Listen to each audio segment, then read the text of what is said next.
everyone, today it's gonna be a CNC Blaster showdown. I am gonna put my Rifling SWIN Alien against my ZWQ CNC Viper.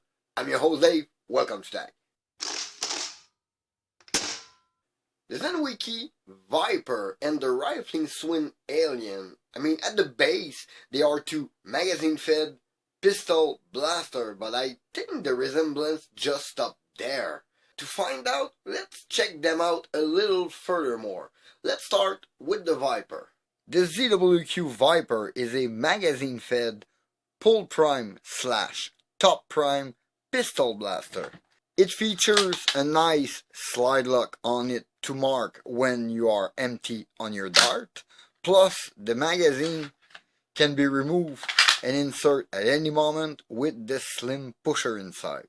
This blaster got two return spring inside, one on each side following the guide bolts to give you very smooth operation and a very snappy return. The seal is rather good on it.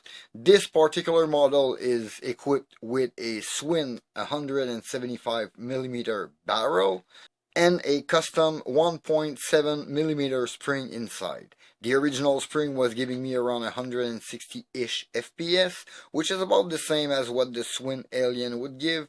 In this form it is more around 180, 175, so it's a little more punchier. This blaster also features a pair of nice fiber optic sight in the front and in the rear that are very useful, and I can't stress enough about the comfort of this full prime, which helps you a lot with an easy prime on a strong spring, and that return is just a breeze. This is a lot of feature packed in such a small blaster. Indeed, that's a lot of feature packed in such a small blaster. But let's go check out the detail on this Rifling SWIN Alien. The Rifling SWIN Alien is also a CNC metal pull prime magazine fed pistol blaster, but this one is much more simpler. First, there is no bells and whistle about this blaster. They didn't put any extra feature or things that could go wrong with this blaster. There is not even a skinny pusher on this thing, nor return spring, nor nothing in that liking.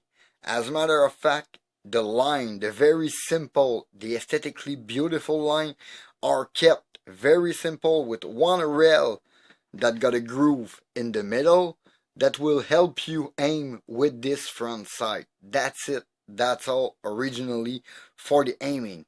For the pull prime, this is a very comfortable pull prime that is easily doable with one finger. As a matter of fact, I just realized this prime is much more easy than my Viper prime. But there is no return. But after that, once you pull back, you can remove your magazine. This is the old school way. Like if this thing was a Prophecy or a Swift. You have to half prime the blaster before you remove the magazine. Magazine which contain 7 darts. And they truly contain 7 darts. You can fill them up to the brim and they work. They don't crush your dart. They don't load sideways. Those magazines are CNC metal at the exception of that follower which is plastic inside. But when you insert it in, it's a very smooth insertion with basically silent mag release, and you just push your pusher in place, which will give you a good seal on it and just enough power to push around 160 FPS out of this thing.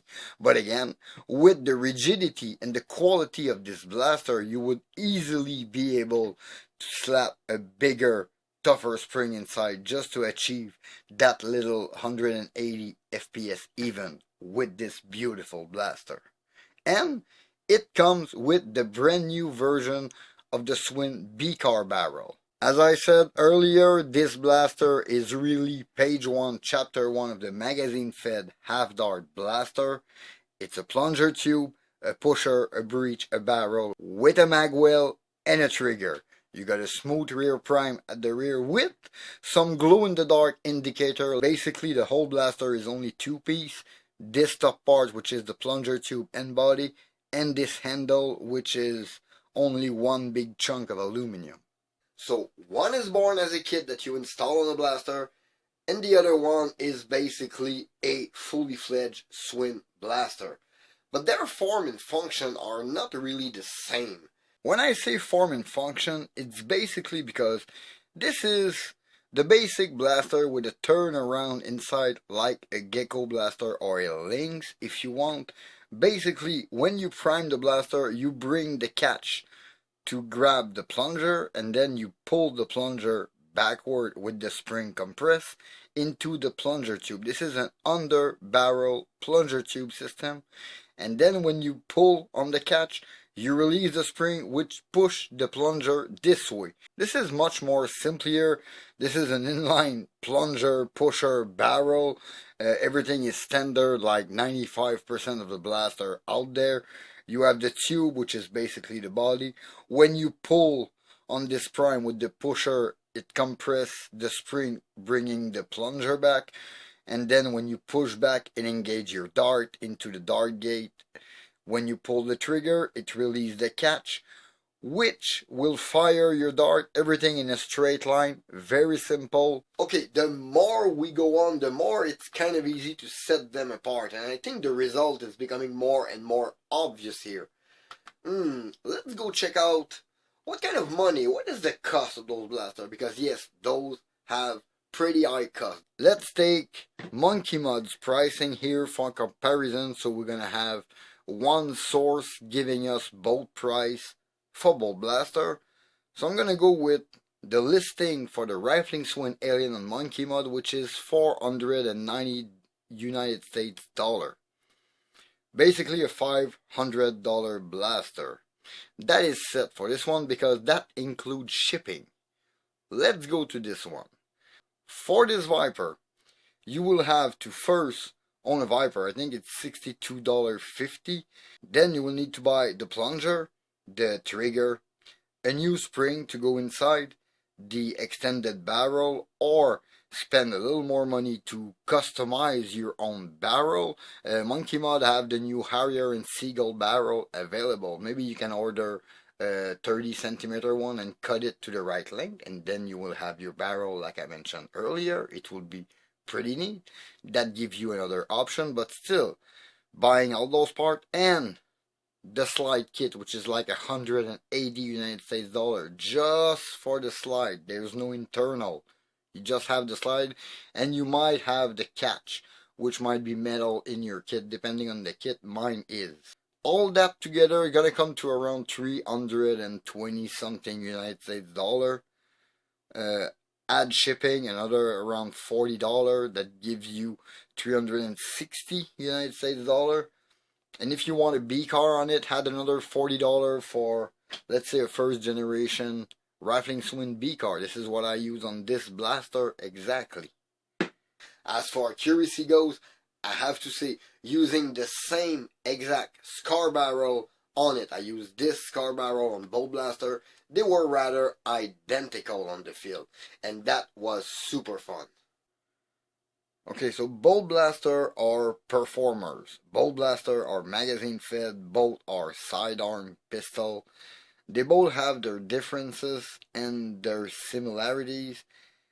This one is jam-packed with feature, while this one is basically page 1, chapter 1 of the half-dart magazine-fed blaster manual.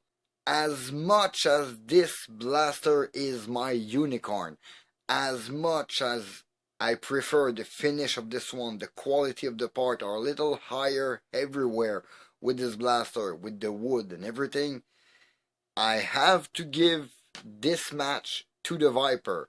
The Viper is a more complete blaster that will speak to a lot and a lot more player, just because it got every bells and whistle we ask from a blaster these days.